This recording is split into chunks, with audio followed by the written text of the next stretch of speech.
क्या आप लोग जानते हैं हमारे देश में एक ऐसा भी क्राइम हुआ था जिसने पूरे गोवा पुलिस को हिलाकर रख दिया था।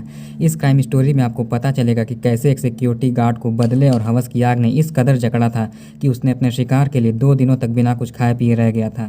और जब शिकार सामने आया तो आप लोग सोच सकते हैं कि उसने क्या किया होगा। वो शिकार थी मोनिका गुर्डे। आज हम लोग बात करने वाले हैं इंडिया की फेमस परफ्यूम एक्सपर्ट मोनिका गुर्डे की मर्डर मिस्ट्री के बारे में। मोनिका गुर्डे मुंबई के एक जज रमेश गुर्डे की बेटी थीं।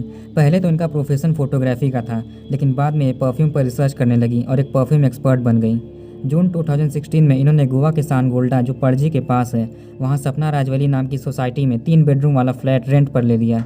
इनकी मैरिड लाइफ कुछ खास नहीं थी। 1 साल से ये अकेले ही रह रही थी और इनका परफ्यूम बिजनेस भी बहुत अच्छा चल रहा था। इस प्रोफेशन की वजह से मोनिका मशहूर थी और बड़े बड़े लोगों के साथ इनका उठना बैठना होता था। 6 अक्टूबर 2016 को सुबह 9 से 10 बजे के बीच रोज़मर्रा की तरह इनकी एक मेड आती है, जो काफ़ी समय से मोनिका के साथ थी और उनके फैमिली को भी जानती थी। मेड ने मोनिका के फ्लैट का डोरबेल बजाया, लेकिन अंदर से कोई भी रिस्पॉन्स नहीं आया। मेड दोबारा डोरबेल बजाती हैं, लेकिन कोई भी रिस्पॉन्स नहीं आता। वो कई बार बेल बजाती हैं और अंदर आवाज़ भी लगाती हैं, लेकिन कोई भी दरवाज़ा नहीं खोलता। अब वो घबरा जाती हैं और मुंबई में मोनिका के भाई आनंद गुर्डे को कॉल करती हैं और सारी सिचुएशन बताती हैं। अब आनंद मोनिका को कई बार कॉल करते हैं, लेकिन वो फ़ोन नहीं उठाती। फिर आनंद मोनिका की पड़ोसन को कॉल करते हैं, जो वहीं बगल के अपार्टमेंट में रहती थी। उनके पास मोनिका के फ्लैट की डुप्लीकेट चाबी थी। अब पड़ोसन चाबी लेकर फ्लैट के डोर को ओपन करती हैं और मेड के साथ अंदर जाती हैं। जैसे ही वो बेडरूम में पहुंचती हैं, उन दोनों की चीख निकल जाती है। उन दोनों ने देखा कि मोनिका बेड पर सीधी लेटी थी। उनके दोनों हाथ बेड से बंधे थे और कमर के नीचे के कपड़े उतरे हुए थे। वो तुरंत पुलिस को कॉल करती हैं। जब पुलिस वहां पहुंचती है तो सबसे पहले मोनिका के पल्स को चेक करती है, जिससे पता चलता है कि मोनिका की मौत हो चुकी थी। इसके बाद उनकी बॉडी को पोस्टमार्टम के लिए भेज देते हैं। अब पुलिस पूरे अपार्टमेंट की छानबीन करती है, लेकिन उन्हें ऐसा कोई भी सबूत नहीं मिला जिससे साबित हो सके कि कोई ज़बरदस्ती अंदर आया हो। किचन में अंडे के छिलके पड़े थे। पुलिस को लगा शायद मारने वाले ने अंडे खाए होंगे। उन्होंने अनुमान लगाया कि किसी अंदर वाले ने ही यह कांड किया होगा। जब पुलिस मोनिका का पर्स चेक करती है तो उसमें से डेबिट कार्ड के बिल्स मिलते हैं। अब पुलिस सोचती है कि सीसीटीवी फुटेज देखा जाए, लेकिन उस बिल्डिंग में कोई भी सीसीटीवी कैमरा नहीं लगा था। पुलिस आसपास के लोगों से पूछताछ करती है कि क्या किसी अनजान व्यक्ति को यहाँ आते हुए देखा था, पर यहाँ भी कोई जानकारी नहीं मिली। पुलिस ने इस केस को चोरी के एंगल से भी देखा, लेकिन घर से कोई भी कीमती चीज़ गायब नहीं थी जिससे साबित हो सके कि यह मर्डर चोरी के लिए हुआ है। कोई भी उस फ्लैट में ज़बरदस्ती तोड़फोड़ करके नहीं घुसा था। इसका मतलब था कि किसी जानकार ने ही मोनिका का मर्डर किया है।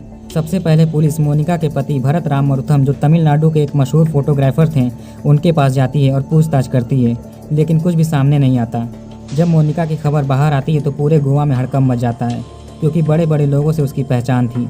क्योंकि यह एक हाई प्रोफाइल केस बन गया था, इसलिए पुलिस भी गंभीरता से इन्वेस्टिगेशन शुरू करती है। जब पोस्टमार्टम रिपोर्ट आती है तो पता चलता है कि मौत दम घुटने से हुई थी और मोनिका के साथ रेप भी हुआ था।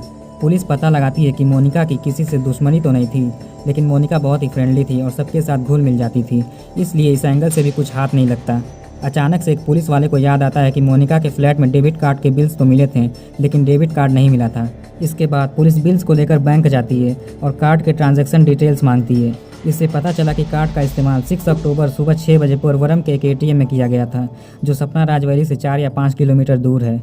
अब पुलिस इस डेबिट कार्ड के ट्रांजैक्शन पर नज़र रखती है और पोरवरम के उस एटीएम की सीसीटीवी फुटेज भी देखती है। पैसे निकालने वाले का चेहरा सीसीटीवी कैमरे में कैद हो गया था।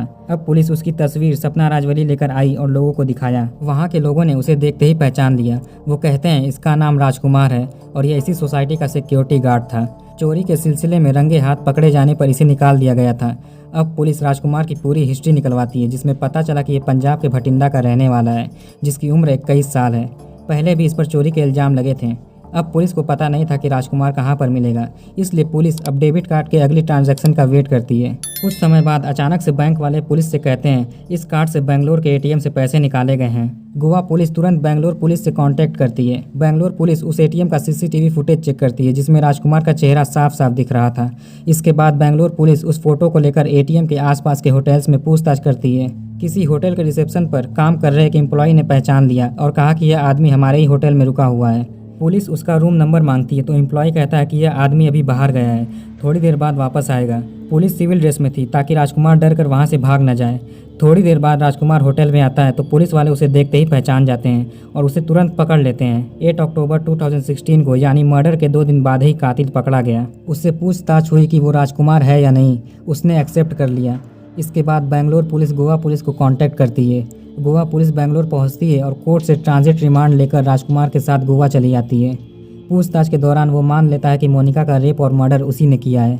अब पुलिस उससे पूछती है कि उसने ऐसा क्यों किया और अब राजकुमार की कहानी शुरू होती है। 4 महीने पहले यानी जून 2016 में मोनिका गुर्डे गोवा में फ्लैट ढूंढ रही थी। 7 जून 2016 को मोनिका पणजी के पास सानगोल्डा में सपना राजवरी नाम की एक सोसाइटी में फ्लैट देखने के लिए आती हैं, जहां का सिक्योरिटी गार्ड राजकुमार था। राजकुमार को ऑर्डर मिला था कि एक महिला आएंगी, उन्हें फ्लैट दिखा देना। राजकुमार मोनिका को फ्लैट दिखाता है। कुछ देर बाद मोनिका वहां से चली जाती हैं। फ्लैट दिखाने के दौरान राजकुमार मोनिका से प्यार कर बैठता है और बुरी तरह से उन पर आकर्षित हो जाता है।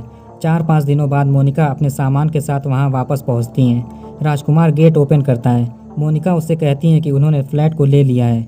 यह सुनकर राजकुमार मन ही मन बहुत खुश होता है। वो मोनिका के सामान को फ्लैट तक पहुंचवाने में हेल्प करता है। 24/7 वो मोनिका के बारे में ही सोचता था। उसके पूरे दिमाग में मोनिका का चेहरा ही घूम रहा था। वो सोचता रहता था कि वो मोनिका से कैसे बात करेगा। चूँकि वो एक सिक्योरिटी गार्ड था, इसीलिए मोनिका से मिलने जा नहीं पाता था। उसके दिमाग में एक आइडिया आया। वो मैनेजमेंट के पास जाकर रिक्वेस्ट करने लगा कि ड्यूटी के बाद उसे गाड़ियाँ धोने का काम दिया जाए। मैनेजमेंट को यह बात अच्छी लगी। उन्होंने सोचा कि इसी बहाने लोगों की ज़रूरत भी पूरी हो जाएगी और राजकुमार कुछ पैसे कमा भी लेगा। लेकिन राजकुमार के दिमाग में तो कुछ और ही चल रहा था। वो सीधे मोनिका के फ्लैट में जाता है और कहता है कि मुझे कार वॉशिंग का काम मिला है। मोनिका को भी यह ठीक लगा और उन्होंने गाड़ी की चाबी राजकुमार को दे दी। इसके बाद से राजकुमार गाड़ी की चाबी लेने और देने के बहाने मोनिका से मिल पाता था। मगर एक दिन मोनिका की छतरी कहीं मिल नहीं रही थी। उन्होंने पूरे फ्लैट में खोज लिया था, लेकिन तब भी नहीं मिली। फिर उन्हें याद आता है कि उन्होंने छतरी को कार में रखा हुआ है और जब कार में ढूंढने जाती हैं तो वहाँ भी नहीं मिलती। उन्हें पूरा कन्फर्म था कि उन्होंने छतरी को गाड़ी में ही रखा था। इसके बाद वो राजकुमार से बात करती हैं, लेकिन वो मना कर देता है। फिर वो मैनेजमेंट में कंप्लेन कर देती हैं। मैनेजमेंट जब इसका इन्वेस्टिगेशन करती है तो पता चलता है कि मोनिका के अलावा केवल राजकुमार ही इस गाड़ी की चाबी रखता था। उससे जब पूछताछ हुई तो वो चोरी से इनकार कर देता है। लेकिन जब गार्ड रूम जहां राजकुमार रहता था वहां की तलाशी ली गई तो छतरी मिल गई। मोनिका ने कहा कि ऐसे लोगों को इस सोसाइटी में नहीं रहना चाहिए। इससे पहले भी लोगों के सामान चोरी होते थे, लेकिन मैनेजमेंट कोई एक्शन नहीं लेती थी। इस बार राजकुमार को 22 जुलाई 2016 को सपना राजवरी से निकाल दिया गया।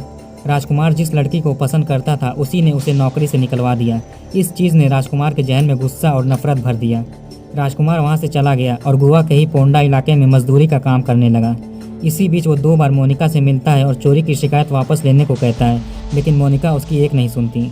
कुछ दिन गोवा में मजदूरी करने के बाद वो चेन्नई काम की तलाश में चला जाता है। वहाँ कुछ भी नहीं मिलता तो वो मुंबई आ जाता है, लेकिन उसके बाद फिर पुणे चला जाता है। हर जगह वो छोटे मोटे काम करके अपना पेट पालता था। जब उसे कोई ढंग की नौकरी नहीं मिली तो वापस वो 2 जुलाई 2016 को गोवा आ जाता है, लेकिन इस बार वो कुछ सोच कर आया था। उसके मन में अभी भी मोनिका को लेकर गुस्सा और नफरत था। 3 अक्टूबर 2016 को राजकुमार उसी सपना राजवैली में गया जहाँ वो गार्ड की नौकरी करता था।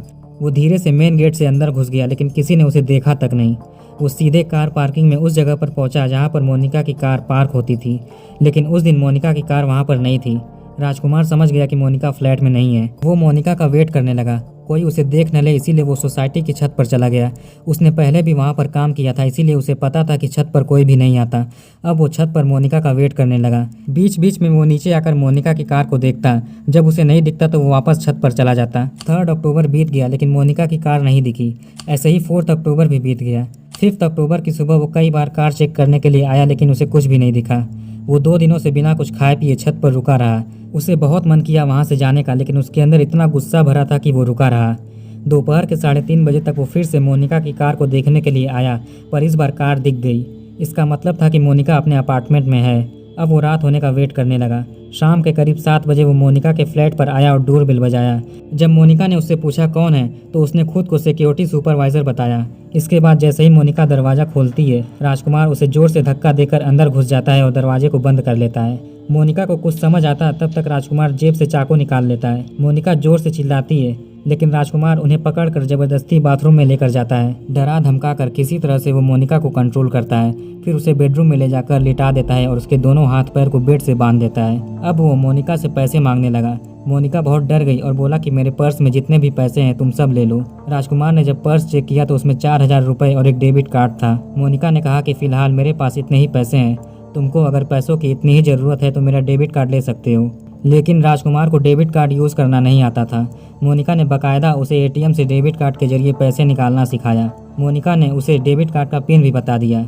उसे लगा कि राजकुमार पैसे लेकर चला जाएगा, लेकिन ऐसा नहीं हुआ। राजकुमार ने पहले तो मोनिका के मुंह में कपड़े ठूस दिए ताकि वो चिल्ला न पाए, हाथ पैर की रस्सियों को टाइट कर दिया। इसके बाद वो आराम से किचन में गया और अंडे उबालने लगा। फ्रिज से पानी निकाल कर पीने लगा। अंडा उबलने के बाद वो आराम से बैठकर खाता है, क्योंकि वो मोनिका को जानता था कि वो फ्लैट में अकेले ही रहती है। इसके बाद वो फ्रिज से आइसक्रीम निकाल कर खाने लगा। वो अपने 2 दिन के भूख और प्यास को अच्छे से मिटाता है। जब उसका पेट भर गया तो वो वापस से बेडरूम में गया, जहाँ पर मोनिका को बांध रखा था। रात के करीब 12 बज चुके थे। वो मोनिका से उसका फ़ोन लेकर उसमें पॉर्न मूवी चलाता है। मोनिका को भी लग गया कि यह कुछ गलत करेगा। इसके बाद वो मोनिका के पैरों को खोल देता है और उसके कमर के नीचे के कपड़ों को उतार कर उसका रेप करता है। जब उसका मन भर गया तब वो थोड़ा थोड़ा घबराने लगा।